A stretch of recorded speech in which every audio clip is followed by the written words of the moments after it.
De acuerdo a la Enciclopedia Cristiana Mundial, WCE, existen 33.790 denominaciones cristianas en el mundo, independientes 22.000, protestantes 9.000, marginales 1.600 y otras 1.190. Este estudio ha sido bastante cuestionado, pues el criterio que usaron para definir una denominación cristiana puede que no haya sido de lo más acertado. Sin embargo, el continuo incremento en el número de denominaciones cristianas es real, y el escándalo de la división y del sectarismo se da de manera especial en las denominaciones independientes y en las protestantes. Y las diferencias no solo son en cuanto al nombre, sino también en cuanto a la doctrina misma, y no solo en aspectos superficiales, sino también en elementos doctrinales básicos. Este carácter sectario y divisivo de las nuevas denominaciones cristianas se originó en el año 1517 con el monje católico agustino Martín Lutero. Con la implementación de su doctrina, Lutero dio autoridad a cada persona para interpretar las Escrituras y rechazó toda autoridad eclesiástica existente. En sus escritos, él lo expresó de la siguiente manera: en estos asuntos de fe, para estar seguros, cada cristiano es para sí mismo papa e iglesia. Y bueno, como ahora cada persona podía interpretar las Escrituras a su manera, empezaron a aparecer diferentes grupos con diferentes doctrinas y comenzaron a luchar de manera encarnizada entre ellos mismos, pero también contra la Iglesia Católica. Esto dio lugar a la muy poco publicitada Inquisición protestante.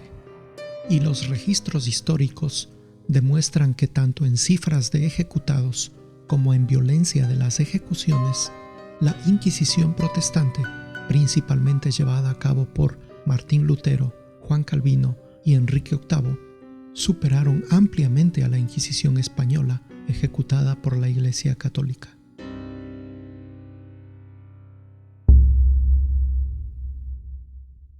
Entonces, la gran pregunta es, ¿cuál es la Iglesia de Cristo? ¿O es que todas estas 33.000 denominaciones son componentes de la Iglesia de Cristo? Pues, para responder a esto, primero debemos dejar a un lado nuestros propios criterios y nuestras preferencias ideológicas, y más bien responder a una pregunta aparentemente más sencilla: ¿creo en Cristo? Y más de uno dirá: ¿pero qué pregunta? Por supuesto que sí, por eso precisamente me llamo cristiano. Pero ¿acaso basta decir que creo en Cristo para ya llamarme cristiano? ¿O acaso es suficiente con proclamar que tengo una relación personal con Jesús? O quizás, si lo proclamo de manera impetuosa y hablando en lenguas, ¿será que ya puedo considerarme cristiano? Jesús es la verdad y debemos creerle, pero eso no basta, sino que también debemos obedecerle y hacer su voluntad. Él lo menciona claramente en las Escrituras. Yo soy el camino, la verdad y la vida. Nadie viene al Padre sino por mí. ¿Por qué me llamáis Señor, Señor, y no hacéis lo que os digo? No todo el que dice Señor, Señor, entrará en el reino de los cielos, sino el que hace la voluntad de mi Padre que está en los cielos.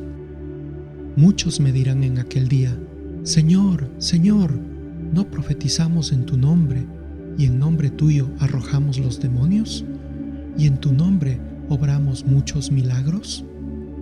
Yo entonces les diré: nunca os conocí, apartaos de mí, obradores de iniquidad. Por tanto, creer en Cristo, más que una cuestión de palabra o de intención, es más bien una cuestión de compromiso y de acción.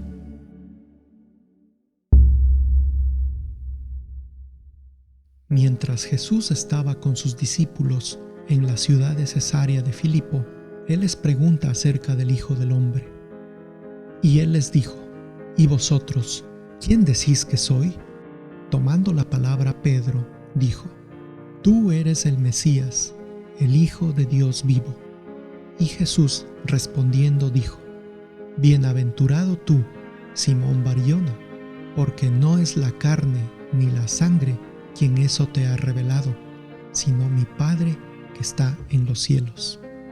Y yo te digo a ti que tú eres Pedro, y sobre esta piedra edificaré mi iglesia, y las puertas del infierno no prevalecerán contra ella. Yo te daré las llaves del reino de los cielos, y cuanto atares en la tierra, será atado en los cielos, y cuanto desatares en la tierra, será desatado en los cielos.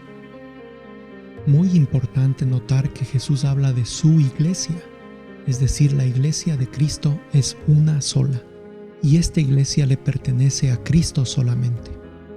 Cualquier ser humano puede fundar otra iglesia, pero ciertamente no será la iglesia de Cristo. En este pasaje, Jesús simplemente destaca la importancia de Pedro y lo establecerá como un fundamento de su iglesia en la tierra, pero de ninguna manera como piedra angular, pues solo Cristo, el Mesías, es la piedra angular y preciosa que sirve como cimiento firme. Jesús además, en base a la simbología de las llaves, declara la autoridad con que Pedro sería investido. Sin embargo, en vista de que esta sencilla interpretación del mensaje de Jesús desfavorece la doctrina de los hermanos protestantes, entonces ellos tienen que realizar acrobacias gramaticales para demostrar que lo que Jesús dijo no es eso, sino algo diferente.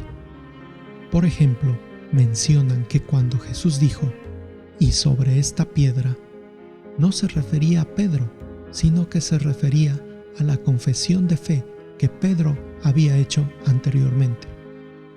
Otra interpretación muy forzada que mencionan los hermanos protestantes es que al referirse a Pedro, Jesús usa el masculino griego Petros, que significa piedra, pero para la segunda vez usa el femenino griego Petra, que significa roca. Y por tanto, en la segunda ocasión no se está refiriendo a Pedro, sino a Jesús mismo. Pero lo más probable es que Jesús no haya hablado en griego, sino en arameo, y en este idioma solo había una palabra para piedra o roca, Cefa, palabra que fue incluso usada en el propio griego como Cefas. Y ya con anterioridad, Jesús le había cambiado el nombre de Simón a Cefas, en arameo. Le condujo a Jesús, que mirándole dijo: Tú eres Simón, el hijo de Juan, tú serás llamado Cefas, que quiere decir Pedro.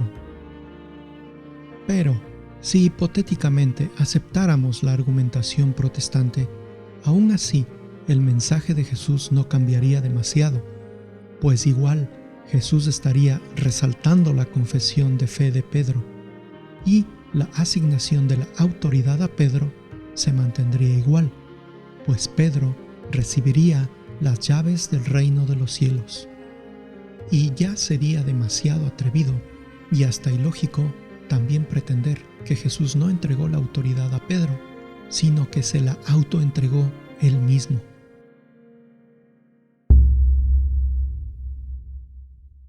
Algo adicional que debemos tomar muy en cuenta es que todo este asunto de escoger a Pedro y delegarle autoridad no fue una iniciativa o una ocurrencia de ese momento por parte de Jesús. El Señor, como Rey que es, simplemente estaba siguiendo los procedimientos del pueblo de Israel en cuanto a la delegación de autoridad. En el antiguo pueblo judío, cuando un rey viajaba, escogía a su mayordomo y a éste, en señal de autoridad, le dejaba las llaves del reino para que pueda ejercer esta autoridad.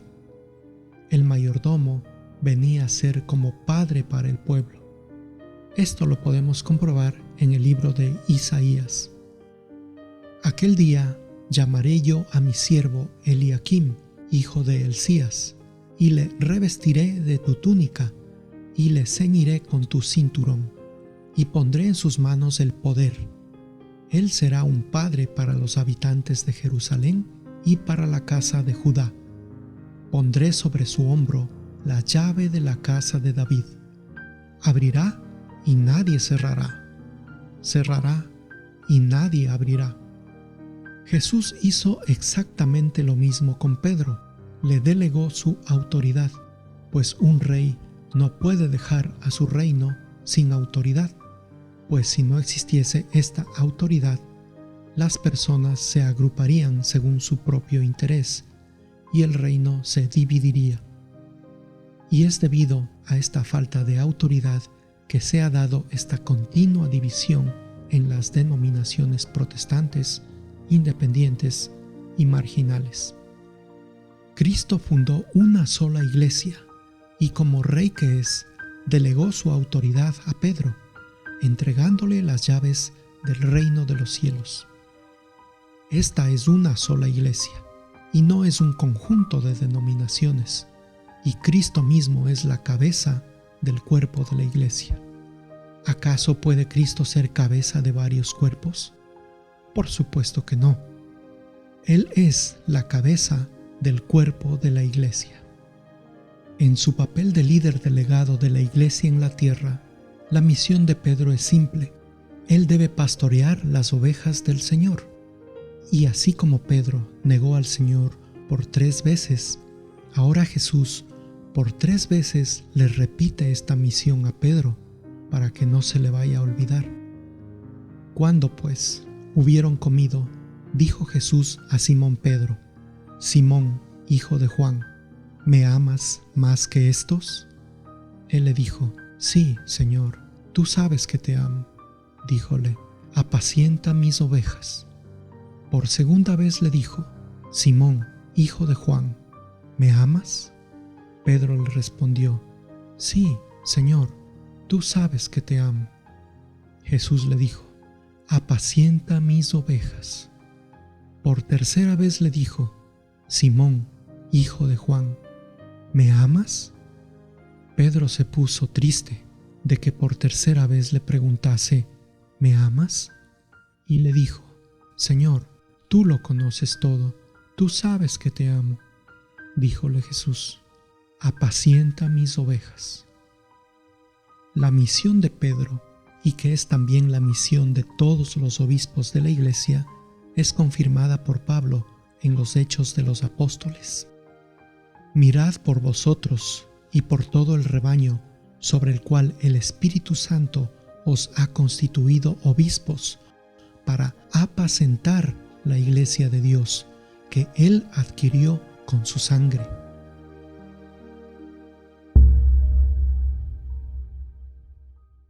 Además que la Iglesia de Cristo tiene una autoridad designada en la tierra, también tiene una estructura, es decir, hay diferentes funciones en la misma, y no todos los miembros pueden tener las mismas asignaciones.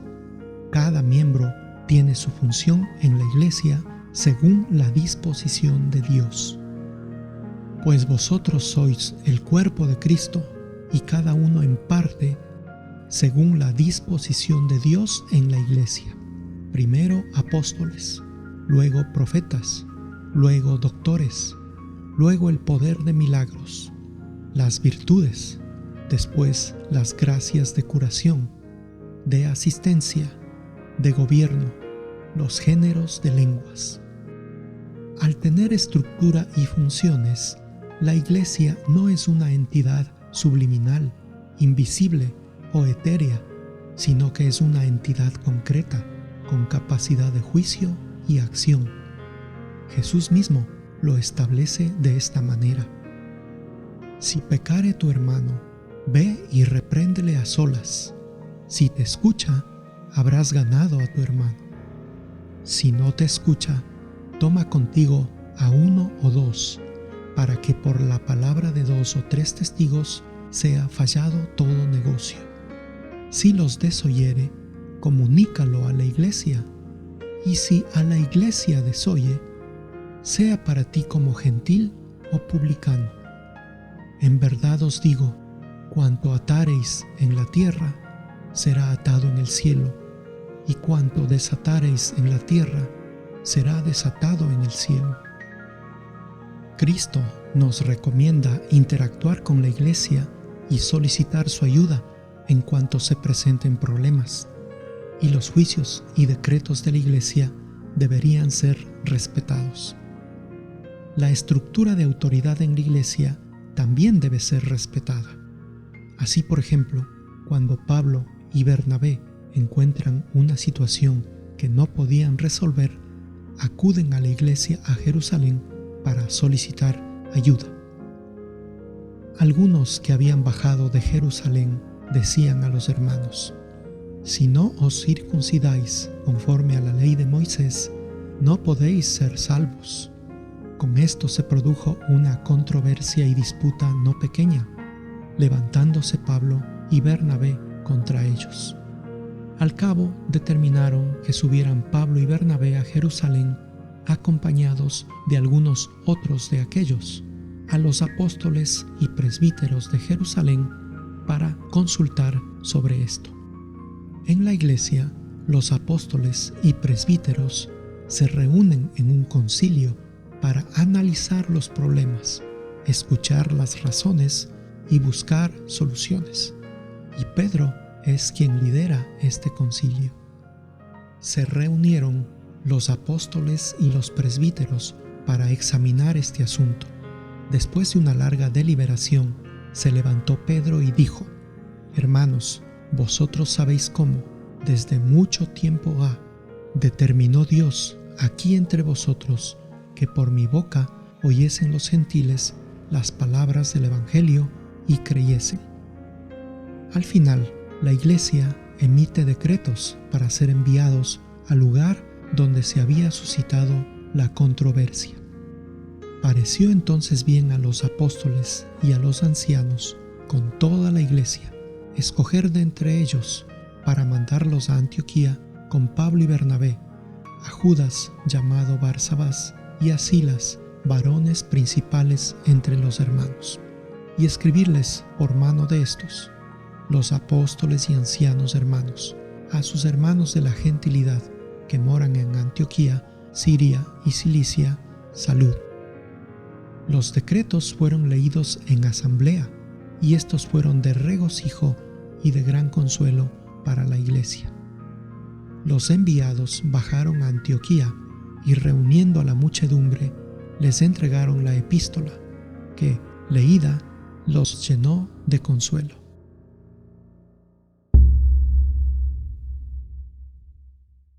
Por tanto, Cristo sí fundó una iglesia con autoridad, con estructura, con funciones y con una misión. Cristo mismo es la cabeza de su iglesia, y en las Santas Escrituras están detalladas todas las características de la misma, para que de esta forma el cristiano no se pierda y esté seguro de que se encuentra en la iglesia del Señor, y no en una iglesia fundada por cualquier ser humano. La iglesia de Cristo es única y fue fundada hace más de 2000 años, y tal como la vida de cualquier ser humano, ha enfrentado épocas de paz, épocas de guerra y épocas muy oscuras, pero siempre ha prevalecido. Y es que la Iglesia de Cristo, al estar constituida por seres humanos, definitivamente no es perfecta. Por eso, el apóstol Pablo, con lágrimas, hizo una notable advertencia. Yo sé que después de mi partida vendrán a vosotros lobos rapaces que no perdonarán al rebaño, y que de entre vosotros mismos se levantarán hombres que enseñen doctrinas perversas para arrastrar a los discípulos en su seguimiento. Velad pues, acordándoos de que por 3 años, noche y día, no cesé de exhortaros con lágrimas. Jesús también nos advirtió acerca de estos lobos rapaces. Guardaos de los falsos profetas que vienen a vosotros con vestiduras de ovejas, mas por dentro son lobos rapaces. Es decir, Desde el mismo comienzo de la Iglesia del Señor y de entre sus mismos integrantes, se iban a levantar estos lobos rapaces que enseñarían doctrinas perversas. Y en nuestra época actual, aún con más fuerza, se puede observar la proliferación de estos lobos rapaces, no solo en la Iglesia de Cristo, sino también fuera de la misma. Por eso debemos estar muy atentos y ser muy humildes para escuchar la voz de Jesucristo, nuestro buen pastor. Y debemos estar firmes en nuestra fe para no hacer caso de los aullidos de falsos pastores en nuestra propia iglesia, y tampoco hacer caso de falsos pastores fuera de la iglesia. Confiemos en Dios, pero no en los hombres. Yahvé nos advirtió claramente acerca de esto. Así dice Yahvé: maldito el hombre que en el hombre pone su confianza, y de la carne hace su apoyo, y aleja su corazón de Yahvé. Pero, a pesar de la imperfección de los seres humanos que conforman la iglesia, Cristo sigue siendo su cabeza, y por esta razón, la iglesia sigue siendo una, santa, católica y apostólica.